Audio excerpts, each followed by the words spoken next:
আজকে একটু আজকালকার ছোট বাচ্চা তাদের মাদের নিয়ে কথা বলি।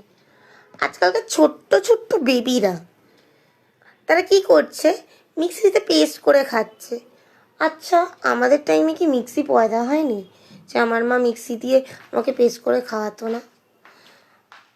খুব জানতে ইচ্ছে করে। আচ্ছা, আমরা কি ওই বয়সে পিৎজা খাইনি? পিৎজা খেলে কি আমরা পিৎজার মতো দেখতে হতাম না, ত্রিকোণা? আচ্ছা, আমরা তো গোলুমলু ছিলাম না, তার মানে কি আমরা ফাস্টফুড খেতাম না বলে গোলুমলু ছিলাম না? নাকি আমার মা প্রেগনেন্সির টাইমে পিৎজা খাইনি বলে আমি পিৎজা খাওয়া শিখিনি? আচ্ছা, শুধু পিৎজা নয়, পিৎজার সাথে বার্গার আছে, বিরিয়ানি আছে, অনেক কিছু আছে।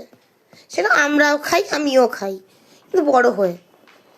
ছোটোবেলায় আমি দেখতাম আমার বাবা রেস্টুরেন্টকে জীবন নিয়ে যেত না, বলতো নাকি রেস্টুরেন্টটা মধ্যবিত্ত ঘরে নিয়ে যাওয়া যায় না। এখন দেখি মাসে 4 দিনই মানুষ রেস্টুরেন্টের খাবার খাচ্ছে। মানুষের কি ইনফ্লেশন রেট বেড়ে গেছে? আমার মনে হয় আজকালকার বাচ্চারা মোচা ঘন্ট কি, পোস্তের বড়া কি, বা থোড় ভাজা কি, বা থোড় জিনিসটা কি হয় তাও জানি না। আরেকটা কথা, আজকালকার বাচ্চারা ছানার ডালনা খেতে জানে না। আজকালকার বাচ্চারা মুড়ি দিয়ে তরকারি খেতে জানে না। আমরা কোথায় চলছি, কোথায় হারিয়ে গেল সেই খাবারগুলো যেগুলো খেয়ে আমরা বড় হয়েছি? আমরা মুড়ি খেয়ে বড় হয়েছি ভাই, সাদা ভাত আর মাছ খেয়ে বড় হয়েছি।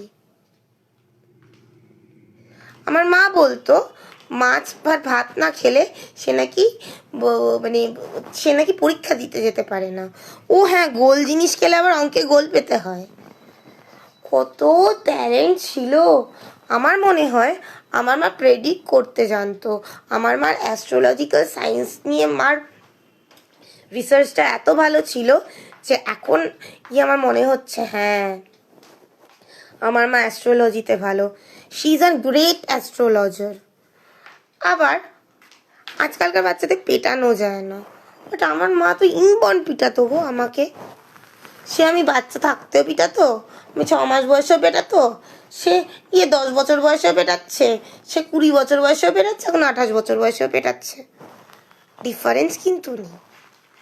তাই জন্যে মারে আর মার খাবারে এই দুটোতেই আমার ঠিক সন্দেহ হয়। মা যখন খুব ভালো রান্না করে আর মা যখন খুব ভালো আদর করে, এই দুটো নিয়েই আমার একটু চিন্তার বিষয় আছে ভাই। তো আজকালকার বাচ্চারা যারা বলে মাদের নিয়ে ফার্স্ট্রেটেড, তারা কিন্তু আমাকে মেসেজ করতে পারে, কারণ আমার মাকে আমি তাদের কাছে দান করে দেব। তারা যেন মেরে আমার মাকে ফেরত নিয়ে আসে, কারণ আমার বাবার অসুবিধা হয়ে যাবে, না হলে বাবার জন্য খাবার কে বানাবে বলুন? ধন্যবাদ।